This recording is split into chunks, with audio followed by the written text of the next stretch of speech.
So the Knicks really surprised me this year, and honestly, I haven't been this surprised since the Portland Trail Blazers lost 4 of their starters all in one free agency, yet still managed to make the playoffs as the 4th seed.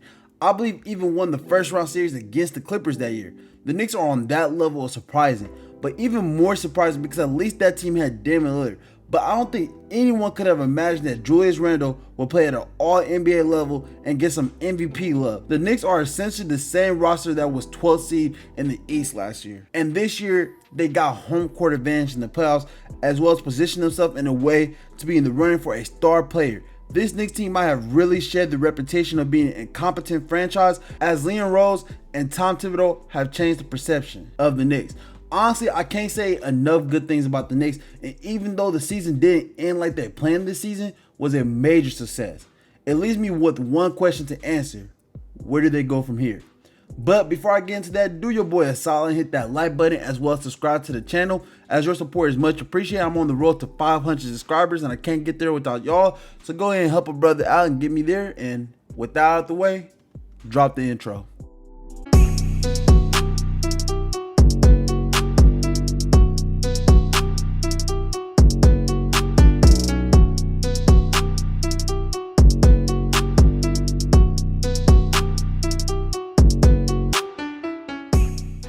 So, quick recap on the Knicks season. They finished with a record of 41-31. They were 23rd in offensive rating and 3rd in defensive rating. Again, I can't say enough about how well the Knicks front office and coaching staff have done over the last year. I thought bringing in Tom Thibodeau could be risky if he couldn't connect with the players, but it turned out perfect. He had the team playing like a well-oiled machine. He put a ton of focus on defense, got a lot of his players to buy into his style of play, took a slow team, made them play even slower. This team was big, tough, physical, and gritty, and it showed throughout the regular season. Made many teams uncomfortable and was winning those close battles for the most part.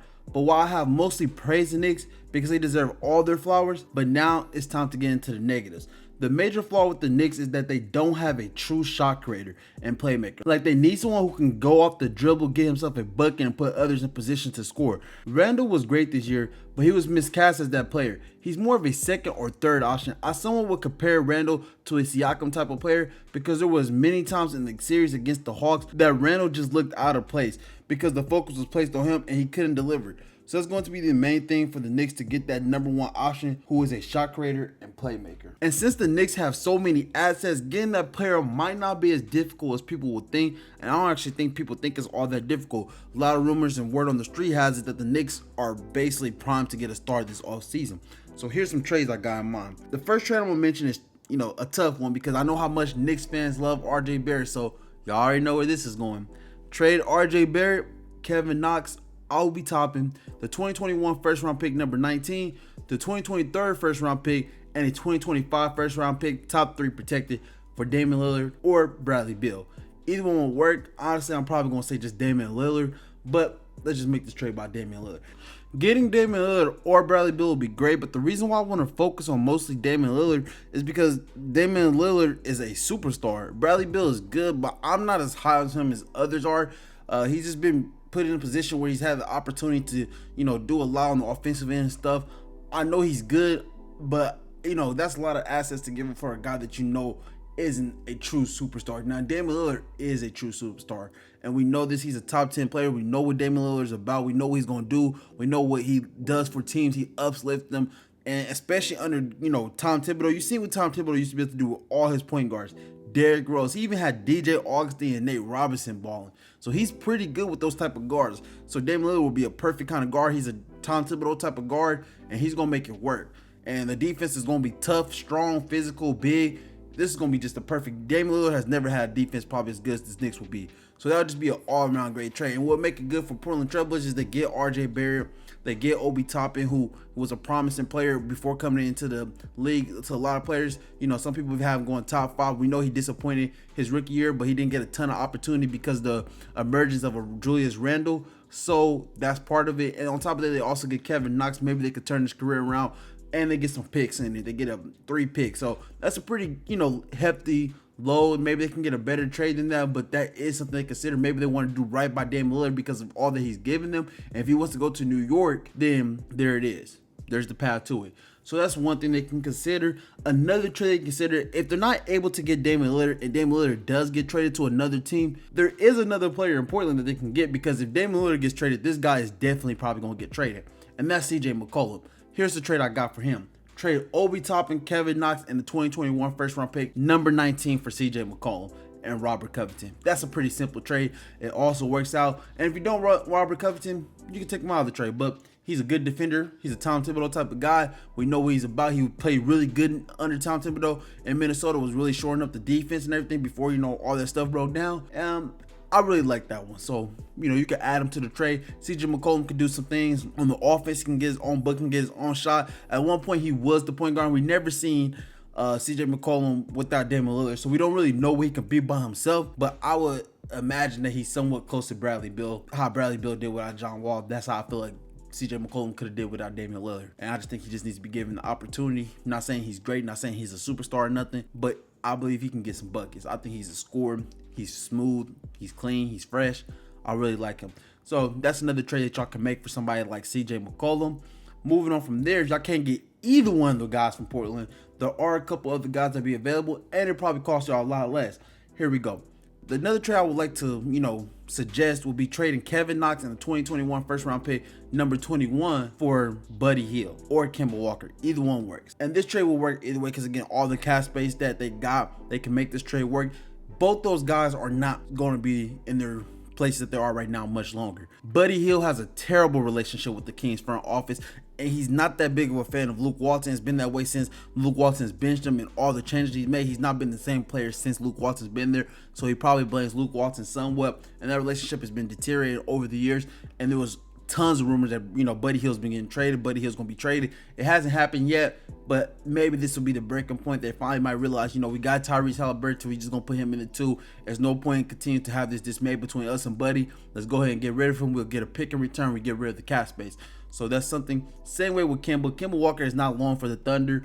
We know that Kemba, struggled with injuries over the past few years, and it'll just make sense. The Knicks are really desperate for that star point guard. And I don't know if we really want to consider Kemba a star anymore, but he was playing pretty well down the stretch before he suffered another injury. So that's something else that they can consider. Maybe he can bounce back into form, be a pretty decent scorer for them, because that's all they really need is scoring. Their defense is so physical, tough, and they got guys who can get on anybody.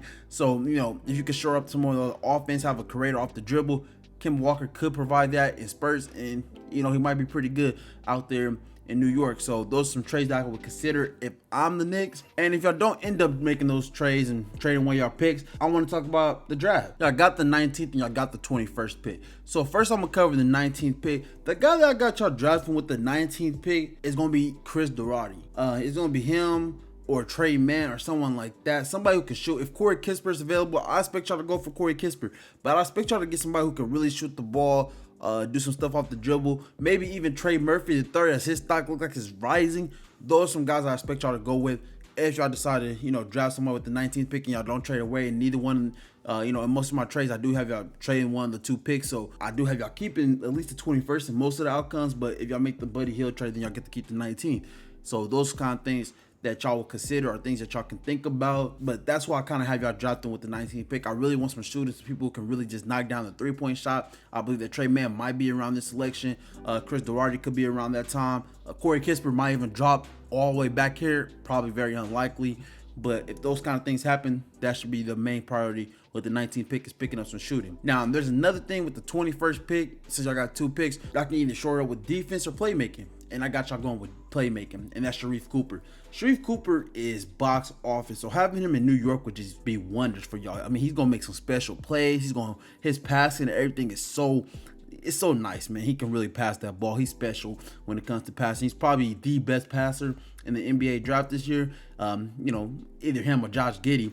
And I'll probably say he is probably a little bit better than Josh Giddey. He's kind of tough there. Josh Giddey's bigger, so he can make more passes, but we're not here to talk about. We're just here to talk about Sharife Cooper. And yeah, that's the guy I got y'all going with, number 21. If y'all don't go with Sharife Cooper, or if he's not available, which I don't think anybody's gonna drop him too early. Some people say his stock is rising, but I think he's gonna go around the 20s, mid 20s.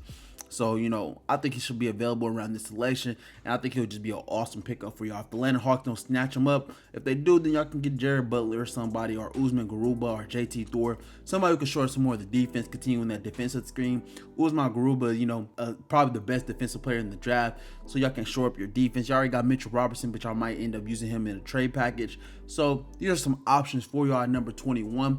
Any of those picks would be good, but mostly I want y'all to get Chris Duarte and Sharif Cooper if possible. The final thing I'm going to talk about in this video is free agency, and free agency is practically pretty simple for the Knicks. The Knicks have a ton of cap space, so they can sign basically anyone they want. So they should go for every big name free agent and every restricted free agent they can go after. Just because they're the Knicks, they got the money, they can do it, and they want to shore up some of their playmaking and stuff. There's a ton of guys available, so they should go for after Chris Paul, Mike Conley, Kyle Lowry, Lonzo Ball, all these kind of guys.